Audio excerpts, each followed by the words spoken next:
안녕하세요. 금융 소비자의 위험을 관리하기 위해 알면 유익한 세계경제 동향과 이슈를 찾고 해설하는 시간입니다. 여러분, 금융의 기능에서 수익 극대화도 중요하지만 무엇보다 위험 관리도 중요합니다. 행동경제학의 주장에 따르면 인간은 손실에 대해서 아주 아파하고 이를 회피하는 반응을 하게 됩니다. 개인 투자자의 이런 손실 회피 심리와 금융상품 판매자의 위험을 감추고 싶은 동기가 위험을 멀리하게 하죠. 위험은 통상 상호 무기나에 덮어두는 것이 관례입니다. 들추는 것이 서로 불편하기 때문입니다. 그러나 외면하고 싶더라도 위험을 얘기할 사람이 필요합니다. 기대 수익에 관해서는 많은 금융회사 전문가가 앞다투어 얘기하므로 이 시간은 외면하고 싶지만 관리해야 할 위험을 중점으로 점검하겠습니다. 정말 다사다난한 2020년이 한 달을 남겨두었습니다. 올해는 2월 코로나19의 세계적 1차 확산과 함께 주식시장에 급락과 반등이 있었고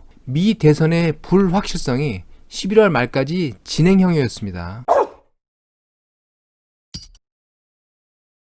코로나19는 9월 이후 2차 확산세를 보이고 있고 분명히 경제는 악화됐고 코로나 팬데믹 이전 복귀는 2022년, 2023년까지도 불투명한 상황인데도 2020년 전 세계 주식시장은 성과가 오히려 좋아진 아이러니한 상황입니다. 경제와 주식시장의 디커플링에 대해 여러 가지 분석이 있지만 극도로 어려워진 경제 상황에서 반등의 기대감으로 주가가 반등하는 것은 주식시장의 지분이 코로나19의 충격에 자유로운 자들에 치중되어 있다는 증거라는 생각입니다. 대부분의 금융소비자 또는 개인 투자자는 코로나19 충격이 클 것입니다. 이 충격에 더해서 앞으로 예기치 못한 금융시장의 충격이 추가되지 않도록 금융시장의 위험을 더욱 주목하고 관리할 필요가 있습니다. 아이러니했던 11월까지의 2020년 세계경제 동향을 살펴보겠습니다. 글로벌 지수를 만드는 MSCI 모건 스탠리 캐피탈 인덱스 기준 전 세계 선진국, 신흥국 모두 10% 이상 상승했습니다. 미국은 15.1%, 브라질은 28% 상승했고요. 이에 힘입어 신흥 라틴 아메리카는 23%나 상승했습니다. 극동아시아가 22.8% 상승했는데요. 중국이 27.5% 상승했고 한국이 26.1% 상승한 힘이 컸습니다. 일본은 단 5% 상승했네요. 유럽은 마이너스 0.5%를 보였습니다. 영국이 마이너스 16.5%를 하락한 영향이 컸는데요. 이에 반해 덴마크는 38%나 상승했습니다. 글로벌 주요 산업을 분류한 11개 섹터별로는 IT 섹터가 30% 넘는 높은 성과를 보였고요. 에너지 섹터는 마이너스 30% 이하의 최악의 성과를 보였습니다. 세부 산업별로는 헬스케어 기술산업이 76%, 이동 제한에도 의외로 자동차 산업은 65%나 상승하는 성과를 보였습니다. 코로나19와 테슬라의 영향으로 추정됩니다. 자동차 산업의 상승 영향으로 경기 소비재가 32%나 상승했네요. 또한 금융은 마이너스 8.9%, 부동산은 마이너스 9.3% 하락했습니다. 코로나19의 수요 감축 영향으로 원유는 마이너스 25%나 하락했습니다. 상반기에 WTI 선물이 마이너스를 기록하는 이변이 있기도 했었죠. 달러 지수는 미국 연준의 장기간 0% 금리 유지와 무제한에 가까운 통화 공급 유지 움직임으로 마이너스 4% 약세를 보이고 있습니다. 2020년 말 12월에 주목해야 될 세계경제 이슈는요. 첫 번째, 트럼프의 미국 대선 승복 여부입니다. 두 번째는 이에 따른 추가 코로나19 구제기금 시행 가능성이고요. 세 번째는 12월 말 영국 브렉시트 이행 협상 마감을 앞두고 2021년 영국의 노딜 브렉시트가 시작될지 여부입니다. 마지막 이후에 추가 재정 지원 계획 승인 여부가 관건입니다. 첫 번째, 트럼프 미국 대선 결과 승복 여부와 추가 코로나19 구제기금 기대가 큰 주목을 받고 있는데요. 트럼프의 지속적인 대선 불복 선언 가운데 12월 8일은 주정부의 재검표 완료와 선거 이의제기 마감일입니다. 이후 12월 14일 선거인단이 대통령 투표가 있을 예정이고요. 이 투표가 완료 시에 1월 20일 차기 대통령 취임 선서가 있을 것입니다. 트럼프는 12월 8일 주선거 마감을 지연시키고 대부분의 판단과 미 하원에 의한 대통령 재선거를 유도하겠다는 전략입니다. 잘 될지는 모르겠습니다. 12월 14일 바이든 승리 확정과 내년 1월 4일 조지아주 상원선거의 민주당 승리 시에는 대규모 코로나19 구제 지원 기금이 예상됩니다. 증시에 대단히 큰 호재가 되겠습니다. 그러나 1월 4일 조지아 상원 선거에서 공화당 승리 시에는 공화당의 상원 장악으로 대통령 취임 1월 20일 이후 소규모 1조 달러 규모의 추가 구제 지원이 예상됩니다. 민주당 상원 장악 시에 대규모 추가 구제 지원 기금 시행 때보다는 크지는 않겠지만 실업구제 지원 재실시로 증시에 단기간 긍정적인 영향을 줄 것으로 보입니다. 11월 27일 현재 미국에는 1370만 명이 코로나19 긴급 지원 프로그램인 케어스 액트에 의해 실업 지원을 받고 있으나 12월 26일 종료 예정입니다. 또한 코로나19가 재확산되고 있고 경제활동이 재봉쇄되고 있습니다. 이와 함께 코로나19 추가 지원은 미국 GDP의 70%를 차지하는 소비에 큰 충격을 줄 것으로 예상됩니다. 내년 상반기 GDP 성장률 하락이 예상된다는 것이죠. 이에 따라 금융시장에 충격을 줄 수 있습니다. 12월 4일 발표될 11월 고용지표, 실업률, 그리고 12월 중에 미 대선과 1월 상원선거 결과를 여러분도 같이 지켜보셔야 합니다.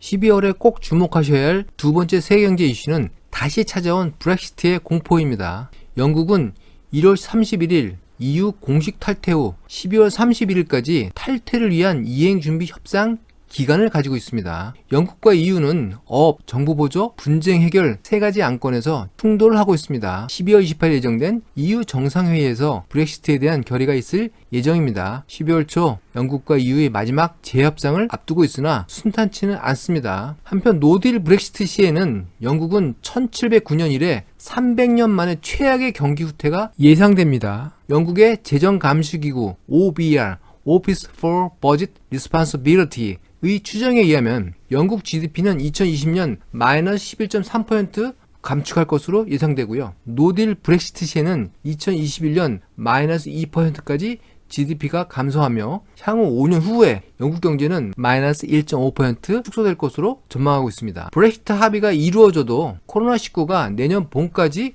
유행할 경우 정상적인 궤도에서 마이너스 3% 정도 영구적인 성장률 타격이 있을 것으로도 전망하고 있는데요. 실업률은 2021년 2분기에 7.5%, 노딜 브렉시트 시에는 3분기에 실업률은 8.3%까지 치솟을 것으로 전망하고 있습니다. 영국과 EU의 교역은 약 9천억 달러로 코로나19보다 노딜 브렉시트의 영향이 더 클 수 있음을 경고하고 있습니다. 영국 런던은 역의 달러가 집중 거래되는 국제 금융의 중심 도시입니다. 유럽은 물론 아시아 주요 국가들의 달러 조달 창구입니다. 이런 영국 런던의 기능이 노딜 브렉시트 시에 심각하게 위축될 것으로 전망됩니다. 노딜 브렉시트와 코로나19 재확산으로 충격이 중복될 경우에는 심각한 국제적 금융경색이 우려됩니다. 전 세계적인 금융의 문제가 발생할 수 있다는 것입니다. 12월이 되면서 아직 노출되지는 않았지만 금융 소비자, 개인 투자자가 유의할 경제적 위험은 다음과 같습니다. 이미 알면서 외면하고 있는 방안의 코끼리와 같은 두 가지 문제입니다. 첫 번째, 과도한 백신 기대감의 후폭풍입니다. CT 리서치에 따르면 코로나19의 집단 면역은 2021년 말까지 형성되지 않을 수 있으며 2021년 글로벌 GDP는 0.7% 상승에 그칠 것으로 전망하고 있습니다. 이후 백신 접종률이 상승하면서 2022년 3% GDP 상승을 추정합니다. 백신이 개발되더라도 실물경제 회복은 더딜 수 있으며 문제는 백신이 아니라 백신 접종률이라는 것입니다. 백신 개발 뉴스가 과대평가되어 금융시장과 주식시장에 반영될 수 있다는 것을 경계해야 한다는 것입니다. 또한 코로나19 백신의 개발은 전기 발명처럼 경제적 생산성을 높이는 것이 아닙니다. 경제 사회가 단지 이전 수준으로 회복한다는 것을 의미하는 것이고요. 회복하더라도 장기간 소요와 항구적인 충격을 국제기구들이 경제 전망에 반영하고 있습니다. 단기 임상을 통과한 백신이 장기적으로는 부작용을 나타낼 우려도 있고요. 변종 코로나 발생 시 이 백신들이 효과도 의문시됩니다. 정상적인 상황에서 신중하게 검토할 여러 가지 문제들을 긴급성 때문에 무시하고 백신의 개발 자체에 대해서 너무 과대한 기대감이 있다는 것입니다. 그에 따른 후폭풍이 있을 수 있다는 것을 유의하셔야 됩니다. 다음으로 주목해야 될 위험은 코로나19 구제기금의 함정입니다. IMF에 따르면 코로나19 충격 회복을 위한 글로벌 재정과 통화정책 지원 규모는 19.5조 달러입니다. 어마어마한 규모입니다. 재정정책 12조 달러, 통화정책 7.5조 달러인데요. 정확한 데이터는 확인하기 어렵지만 2008년 금융위기 시에 약 2년간 재정지원 약 2조 달러, 통화정책 약 7조 달러의 지원이 있었던 것으로 추정됩니다. 이 규모의 2배 이상입니다. 대규모 재정, 대출 지원에도 코로나19가 지금 현재 재확산되고 경제활동도 재봉쇄될 것으로 2차적인 경제 충격이 예상됩니다. 이에 따라 미국, EU 등 추가 구제 지원이 필요하고 이에 대한 기대를 주식시장은 반영하며 연일 최고치를 경신하고 있습니다. 이렇게 추가적인 지원, 돈 풀기가 단기적으로는 경기와 증시에 긍정적인 영향을 줄 것으로 예상되지만 장기적으로는 생각해볼 여지가 많습니다. 역사상 유례없는 글로벌 부채 증가의 악영향이 불가피하다는 것입니다.